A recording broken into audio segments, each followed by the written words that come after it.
Let me show you how you can rotate object in GIMP. Simply head to the tool panel on the left, and in the second row here, the very first tool, click and hold, and you will see the multiple tools for scaling, rotating, and transforming objects. So that's the group we need whenever you need to do some transformations. So as you can guess, in our case, we pick rotate. The shortcut for this is Shift R as well.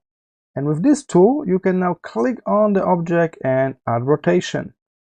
This will make this little pop-up window on the right here when we can do a precise rotation by typing the angle here, 25 degrees, or moving the slider.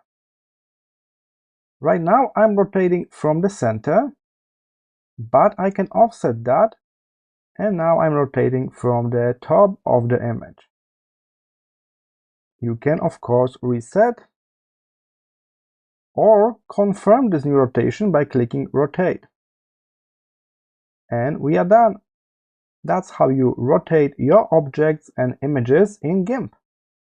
Simply select the rotation tool from the tool panel or press Shift R, and you will get this little pop-up box on the right. I hope this short tutorial was helpful, and I will see you in the next one.